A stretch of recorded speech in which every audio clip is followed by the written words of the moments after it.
I almost regret delaying so long before coming to you. I was quite the silly goose. Kia ora koutou and welcome to Experience Bar, where we're turning video games into cocktails. My name is Jack and I'll be your bartender for this evening, so I show you how to make a drink that could even make Geralt smile. The Corvo Bianco Reserve from The Witcher 3 Blood and Wine. Let's get started.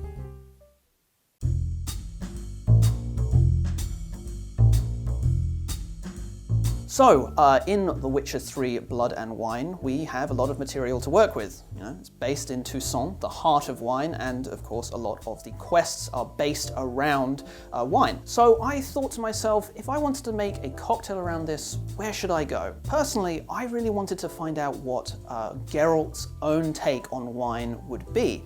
And considering he's gifted a vineyard at the start of the game, that feels like a good place to start. So, for this drink, you are going to need a shaker, half filled with ice, and half an ounce of brandy. Brandy, of course, is the distillate of wine. You take wine, you distill it, you get brandy. Most of the time. You do get apricot brandies and things like that, but if you're going for a standard brandy, that's what it's made from. Next up, we have got half an ounce each of black Doris plum syrup. So get a can of black Doris plums and use the syrup from that. That's what I'm using here. Half an ounce of that. And half an ounce of cherry liqueur. Now the reason that we are using these two is because when you first visit, well, technically it's the second visit to Corvo Bianco. The first visit is decidedly more violent, but the first time you visit there as an owner and you take the tour, your donjon tells you about the wines that grew there, and he says that they had flavors of blackberry, wild cherry, plum, and cinnamon.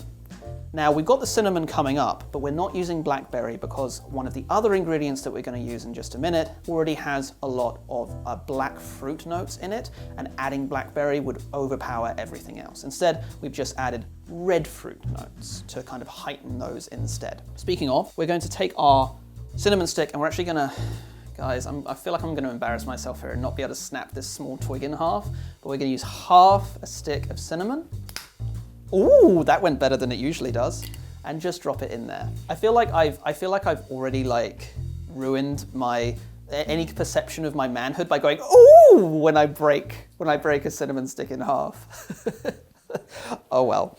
So pop that in there and actually make sure it gets into the liquid, not just sitting on the ice. There we go. And then we come to our last ingredient, which is the actual wine portion. We're going to use 90 milliliters or 3 ounces of Carmenere. Now, here's a fun thing. The grapes that are grown at Corvo Bianco are of a variety called Carvenere in the game. It's fictional, it doesn't really exist. But one of the 6 original kind of Bordeaux red grapes is one called Carmenere, and it's still grown. Not in France though, it's grown in Chile, mostly. And it's incredibly good.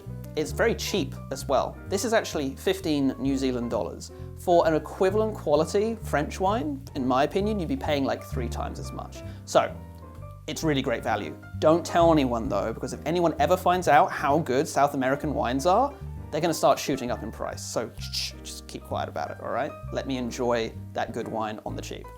For this one, we're adding 90 mils of this. As you can see, it's gone this like beautiful blood red color. Once we mix it, this will combine into the top, but it feels like very thematically consistent for something called blood and wine. So we are just going to give this a stir.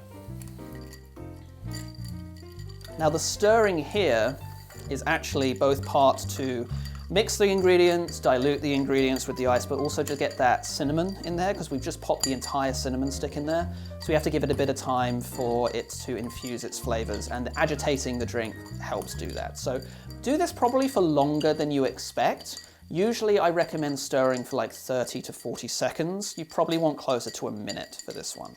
So we're going to pop that to the side after we've given it a good stir and grabbed our vessel. Now, people who know their wine are going to be looking at me and thinking, Jack, why the funk are you using a champagne flute for what is essentially a sangria? It just looks pretty. That's literally the only reason. I know this would be probably a lot better in like a proper wide-brimmed red wine glass, and I do recommend you do that if you would like to make this at home. But personally, I think something that's from Toussaint, you know, the fancy, basically French equivalent, it should have something very fancy. So we are going to strain that into our champagne flute, our vessel, double straining as we are wont to do.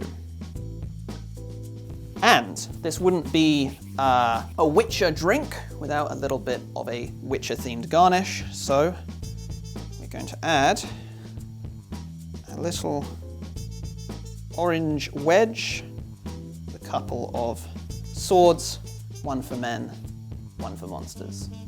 If you're wondering how I made these are just literally metal picks that I've put some aluminium foil and like spent ages like cutting out the tiny little fiddly shapes. So if you want to be really extra, you can do that, but you don't have to. There you have it. That is the Corvo Bianco Reserve, my take on what Geralt's wine would taste like, inspired by the Witcher 3 Blood and Wine DLC.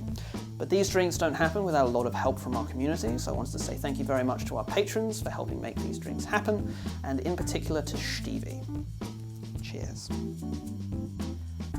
And I'm not going to risk poking my eyes out on these Witcher swords, so I'm just going to take that off and ship. Yes, okay. Yes, right, so I promised at the start that this is a drink to make anyone smile, even Geralt, and legitimately, this is a really good drink, guys. Like, I know I'm a bit biased because I make them, but I love sangrias. I love kind of enhanced wines. I actually used to sell wine for a living, so I really like anything that takes what's already good in a decent wine and make it better, and I think this does that perfectly. Like I said, the Carmenere, and by the way, I don't know if that's actually how it's pronounced. I'm assuming it's Carmenere and not Carmenere or something like that. It might be, and wine aficionados might be laughing at me right now. But regardless of how it's pronounced, this is a really good drink. This particular wine has a lot of black fruit, dark fruit flavors to it, which is why we didn't put the blackberry in, despite that being a major flavor profile from the game, because it's kind of already in there. But adding the wild cherry and the brandy and the black Doris plum, it brings out these red fruit flavors. It sweetens things up. It's super fruity now. It's this explosion of flavors, and like, if I came across a drink like this in a bar, it would very quickly become my go-to favorite. It's also not super strong. The flavors are incredibly present, like they really get at you. But it's not a particularly strong drink, like in terms of alcohol. So you could sip on this all evening, probably not get super smashed. You'll get that nice, pleasant buzz. Perfect for sitting and watching your vines grow, for example. But yeah, that's the Corvo Bianco Reserve. Thank you so much for joining me. Hope you guys have enjoyed yourself as much as I have. If you have, please drop us a like and a subscribe if you want to see more content, or head over to Patreon if you want to get your hands on some extra goodies, including some exclusive recipes for The Witcher, D&D, and soon to be released The Elder Scrolls that you can't get anywhere else. You can also catch us on Twitter, on Facebook, on Reddit, on Discord. Anywhere you guys are, we are too. We're creating new content every couple of weeks, so hope to see you then, but until then, cheers.